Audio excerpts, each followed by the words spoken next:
আজকের বিশেষ খবর, ক্রিকেট ময়দান থেকে সরাসরি অপরাধ জগতের আঁধারে প্রবেশ। ভারতীয় ক্রিকেটে একটি অত্যন্ত চাঞ্চল্যকর খবর। খুনের হুমকি পেলেন দেশের তরুণ ক্রিকেটার রিঙ্কু সিং। অভিযোগের আঙুল সরাসরি আন্ডারওয়ার্ল্ড ডন দি কোম্পানির দিকে।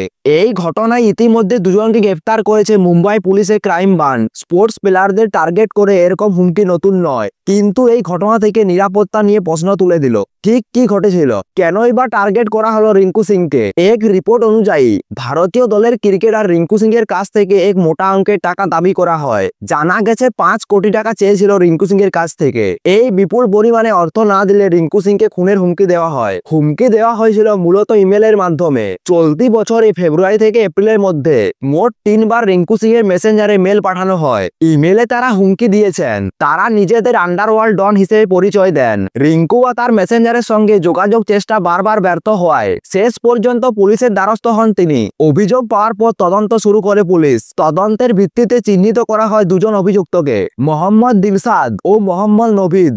এই দুজনেই রিঙ্কু সিংকে হুমকি দিয়েছিলেন। সব থেকে গুরুত্বপূর্ণ বিষয় হলো এই দুজনকে বিদেশ থেকে গ্রেফতার করে ভারতে ফিরিয়ে এনেছেন পুলিশ। এই ধরনের ঘটনা নিঃসন্দেহে আন্ডারওয়ার্ল্ডের পুরনো ট্রেডমার্কের কথা মনে করিয়ে দেয়। কিন্তু কেন একজন ক্রিকেটারকে টার্গেট করা হলো? দেখুন, আন্ডারওয়ার্ল্ডের কাছে সেলিব্রিটি আর খেলোয়াড়রাই হলো সহজ টার্গেট। এদের আয়ের উৎস স্পষ্ট এবং এদের উপর চাপ সৃষ্টি করলে সহজে টাকা আদায় করা যায়। 5 কোটি টাকা ডি কোম্পানির কাছে ছোট অঙ্ক হলেও এটা আসলে একটা বার্তা যে তারা এখনো সক্রিয়। বিদেশে বসে হুমকি আর টাকা চাওয়া, এটা আসলে ডি কোম্পানির পুরনো কৌশল। রিঙ্কু সিং এখন জাতীয় তারকা, তাই তাকে ব্যবহার করে নিজেদের প্রভাব এবং ভয় দেখানো এদের মূল উদ্দেশ্য ছিল। পুলিশ সেই সম্ভাবনায় খতিয়ে দেখেছেন। মনে করা হচ্ছে এই ঘটনার পেছনে যে গোষ্ঠী রয়েছে, এর আগে তারা একজন মুম্বাইয়ের রাজনৈতিক ব্যক্তিকে টার্গেট করেছিল। তিনি হলেন এনসিপি নেতা বাবা সিদ্দিকী। রিঙ্কু সিং বর্তমানে দেশে ফিরে এসেছেন। তিনি সদ্য ভারতের হয়ে এশিয়া কাপ জয়ী দলের সদস্য। যদিও গোটা প্রতিযোগিতায় তিনি খেলার সুযোগ পায়নি, কিন্তু ফাইনালে নেমে একটি বলে 4 মেরে দেশকে চ্যাম্পিয়ন করে দেয়। সেই 4 রিঙ্কু সিং এর ক্যারিয়ারে অন্যতম গুরুত্বপূর্ণ মুহূর্তে পরিণত হয়েছে। সামনেই অস্ট্রেলিয়ার বিরুদ্ধে ভারতের সাদা বলে সিরিজ রয়েছে। সেখানে ভারতের টি-20 দলে আছেন রিঙ্কু। ভারতের হয়ে এখনো 34টি টি-20 ও 2টি একদিনের ম্যাচ খেলেছেন রিঙ্কু। ছোট ফরম্যাটে এখন তিনি নিয়মিত পারফর্মার।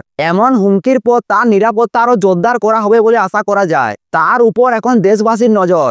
আন্ডারওয়ার্ল্ড ডনরা রাজনৈতিক ব্যক্তিকেও টার্গেট করেছিলেন। তিনি হলেন এনসিপি নেতা বাবা সিদ্দিকী। কি ঘটেছিল বাবা সিদ্দিকীর সঙ্গে? ঠিক একই কায়দায় বাবা সিদ্দিকীর কাছে 10 কোটি টাকা দাবি করে খুনের হুমকি দেওয়া হয়েছিল। পরবর্তীতে ওদের হাতে নিহত হন তিনি। সেই ঘটনার পর তার পুত্র পুলিশের কাছে অভিযোগ দায়ের করেন। পুলিশ মনে করছে রিঙ্কু সিং এবং বাবা সিদ্দিকী এই ঘটনার পেছনে একই গোষ্ঠী কাজ করছে। টার্গেট ভিন্ন হলেও হুমকি এবং টাকা চাওয়ার প্রক্রিয়া একই। এটি ইঙ্গিত দেয় যে এই গোষ্ঠী হয়তো সেলিব্রিটি এবং হাই প্রোফাইল ব্যক্তিদের তালিকা তৈরি করে টার্গেট করছে।